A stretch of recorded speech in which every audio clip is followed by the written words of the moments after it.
Hey everybody, hope you're having a wonderful Thursday and this week's treating you well. I hope everybody's staying healthy and active and happy. Today we got actually over the past couple days we've been getting some requests to do some stretching videos. What we're going to do today is something similar. We're going to be working on some mobility, specifically related to upper body, ankle mobility, and hip mobility. If you're looking for a strict stretching video, I would encourage you to check out any of Carmen's yoga videos. They're wonderful and she's put a lot of work into them, and that's just something that she's really passionate about. So definitely encourage you to check those out. We'll be releasing Pilates videos. There should be at least one out by the time this video airs. If not, one will be soon on the way. If you have any questions about more specifically mobility and stretching as it relates to you, I would encourage you to shoot Michael from the golf shop an email, most likely because he's either done your TPI or would have done your TPI by now if we were on a regular opening schedule. So again, feel free to email him or myself if you have any questions about mobility for golf. We still look forward to helping you all as soon as everything opens back up to its normal working capacity. But for right now, these are just some general mobility tips that usually can benefit everybody to a certain extent. So we're going to start off with book openers, okay? Now, you're going to hear me use the word bicep pillow a lot. All you're going to do is take your head and lay it on your bicep, right? You're going to make this little crook on your arm, and you're just going to lay your head on it. So I'm going to start here. I'm going to lay on my side and get that bicep pillow activated, right? So from here, I can either bend my knees. This is called the book opener. So I'm going to start here. I'm just slowly lifting my hand up towards the ceiling and back. Now, I start to feel a stretch around here because I just did a bunch of push-ups the other day. So my chest is still a little sore. So I'm gonna really just let gravity do the work for me. I'm not pushing my shoulder back because the moment I do that, I feel my back hyperextend. You wanna let gravity take hold of your shoulder and your arm at this point. Now, from here, I'm just gonna slowly let my head follow the stretch and then bring it back, okay? So a full standard rep would look something like this, okay? You're gonna reach up, out, let the head follow the stretch. That's one, okay? Now, a key that you may want to pay attention to is your knees should not leave the ground. That's going to be an indicator of how deep in the stretch you're getting. So if you can only get to here, but then your knees leave the ground, it's going to make you feel like you have that whole range of motion available to you in your thoracic spine and shoulder. When in actuality, you may only be able to do this. Like even if you rotate back, like this might be as far as you can go if you are stiff or immobile. Now, what we want to work on is about 5 to 10 reps of that on each side. Because this is an active mobility exercise, you can do this before any of those workout videos that you see us posting and sending to your email every day. You can take the whole time during one of your workout days and use it and do 10 reps of everything 3 times through, or you can just sprinkle it in before your regular workouts and do one round of 5 movements on each side. So again, remembering that unilateral exercises, we want to stay even. So I did my left side, so now I'm going to go ahead and do my right side.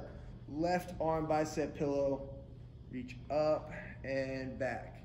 Okay, so again, my knees are staying on the ground. I'm letting gravity take my arm and actually stretch. I can feel a stretch right here. And if I let it hang long enough, the characteristics of the muscle tissue will actually relax and stretch as I let it hang there. Now, we're just kind of like actively warming up, so we want to actually keep everything moving. Now, that is a book opener. Another exercise we can do is called a shoulder sweep or an arm sweep, arm circle, shoulder circle. There's tons of names for it. All basically the same idea. We're going to go ahead and engage that bicep pillow again. You can go ahead here. You're just going to trace the fingers on the ground. Now, there's a certain point at which it gets really awkward to do this. Your shoulder will feel like it's catching and you can't go back any further. So at that point, once you get up over your head, let's say 12 o'clock on the clock, You're gonna flip your hand upside down, hand open towards the ceiling. And again, similar to the book opener, you're gonna try and let the head follow that stretch. Reach back, all the way back. Now, if this is a clock, and I'm looking at a side view, so pretend I'm laying on the ground. This is 12 o'clock, this is 3, this is 9, and 6 is somewhere where my legs would be. I'm only going from about 5 to 7. So I'm gonna start here, starting at 5 p.m. or a.m. if you're a morning workout person. Go all the way around, as close to the ground as I can get on this side at 7 p.m. and then bring it back around. So that's 1 rep. We're gonna do that, again, 5 to 10 on each side.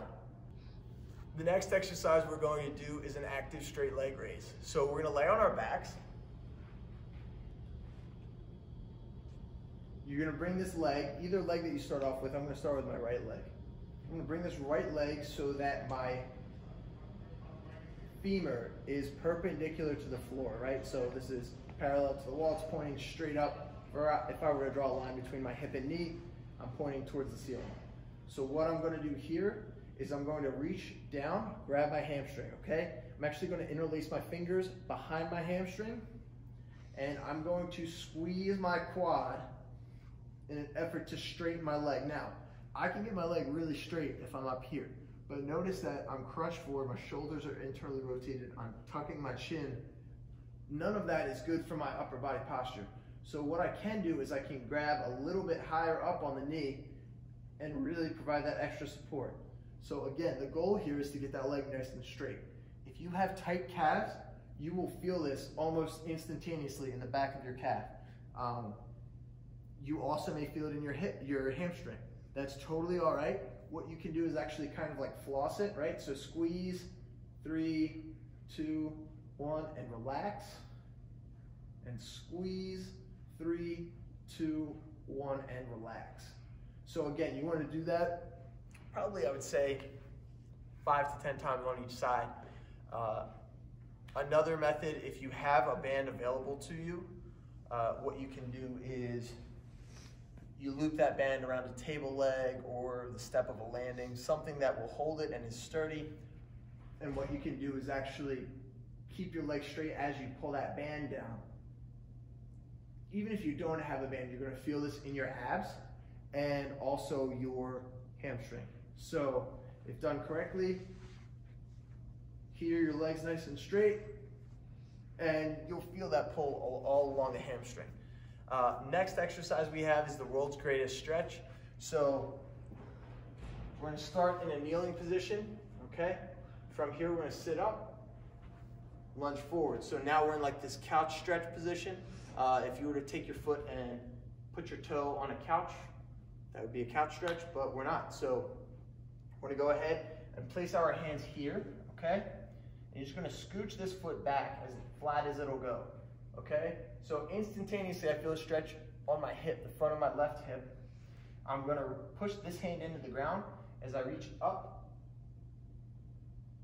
and around, okay? So I feel this. Where do I even begin? I'm going to feel this in my left hip, my abs, my pec, really everywhere pretty much. From this side, it's going to look like this. You're going to start in a lunge position, step forward, both hands here, all the way up. Now, if you want to make it a little bit more challenging, you can go up here like this and really work on dropping those hips low to the ground. I prefer this way because it gives me a little bit more stretch in the hip. I'm going to push through all the way open. Just relaxing here. And then I can place this hand down and go with the other hand. And again, because it's a warm-up and a mobility drill, it's not so much like a static hold like, you know, this would be. This would just be a static hold where you're, you know, couch stretch is an example of a static hold where you're just holding the stretch and you're letting that hip relax for, you know, 45 to 60 seconds. The next exercise is actually going to be an ankle mobility test and an ankle mobility stretch. So what we're going to do is there's a couple ways we can do this. I like taking my knuckles and my thumb, and I'll put my thumb up and my knuckles on a wall. I'm using a chair so you can see what we're working with here. So put my thumb on the ground, knuckles on the ground. I'm gonna put my toe right at the edge of my knuckles, okay? So that's about 4, 5, 5.5 inches away from the wall. Now what I'm gonna do here is simply shift my weight forward and see if I can touch that knee to the chair without my heel coming up off of the ground. Okay, so again, I recommend this with shoes off. I would not do it with your shoes on, but feel free to. So you're gonna put your thumb on the wall, knuckles on the ground. You're gonna push that knee all the way to the wall. Now, if you've had an ankle injury, chances are this will feel tight or uncomfortable. We're gonna go ahead, so for example, that's my right leg. I'm gonna go ahead and show you my left leg. I hyper-everted it about 3 years ago and sprained it, and we're gonna see if there's any difference between my left and right foot. Hopefully not, because I like having mobile joints, but you know, we'll see. So you're gonna place that thumb on the ground. My toe goes right up against my fingers here. Because this is a chair, I have to push into it so I don't move it with my knee. I'm gonna push all the way forward. Now, if you can see, you might be able to zoom in the video, but if you can see, as I get close to that chair, my heel comes up ever so slightly. So if I were to go any further, that heel's off the floor. So that means I really need to work on my mobility. One way you can do this is if you plant your foot, you can just push in and come out of it. So you're really just trying to keep your heel on the ground, okay? So whether you want to just push into the heel with your hand so you can feel it, that's great. If not, try this. And then you're gonna rotate your foot like this. You're gonna push in, you're gonna rotate your foot internally, you're gonna push the knee out, okay? You can also do toe pulls, which if you were to take your shoes off, you can, and notice my mismatching socks, thank you quarantine. We're gonna go ahead and place your toes on the ground and you're gonna drag your toes along the ground. Now I feel a nice stretch along the tops of my ankles and the tops of my feet, okay? So that is with my toes right behind me. And next I can go internally rotate them a little bit, pulling primarily on the pinky toe, externally rotate, pulling primarily with the big toe.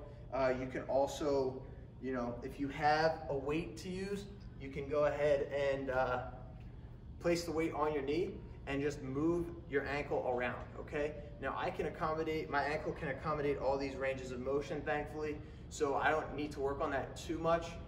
My tightness and mobility issue is primarily in my lower back and hamstring. So after you do your ankle mobility, your ankles are warmed up, we're gonna go ahead and do an active, after your, hold on, I'm gonna put my shoe on. Yeah.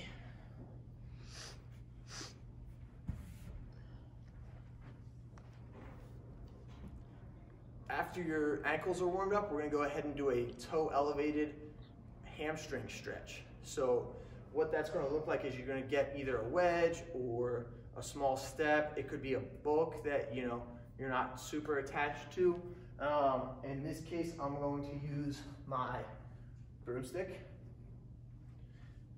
I'm gonna place the broomstick there. I'm gonna put the balls of my feet on the broomstick. This is called dorsiflexed.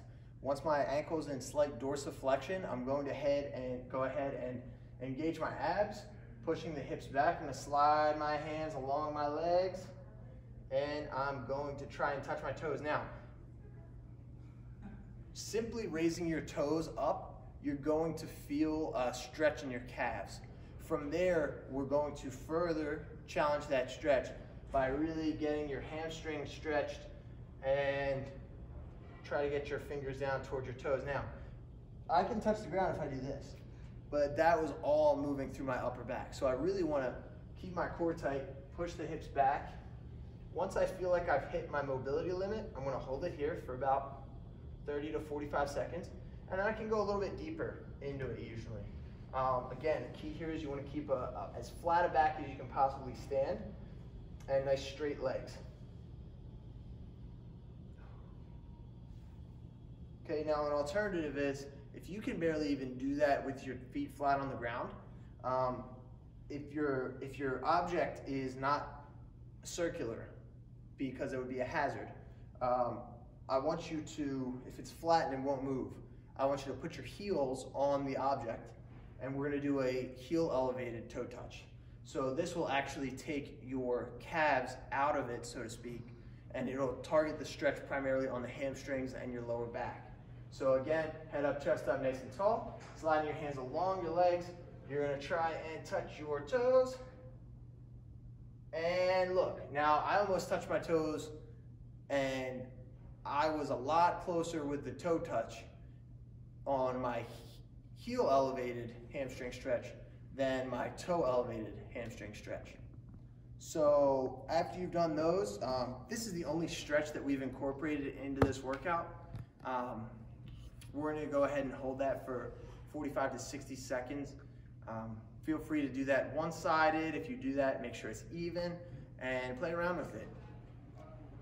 So after this workout, you should be nice and mobile and ready to begin your other workouts, or you should just feel nice and refreshed, maybe recuperated from a long few days of high-intensity interval training and weighted workouts on Wednesday. Have a great day and stay healthy, everybody.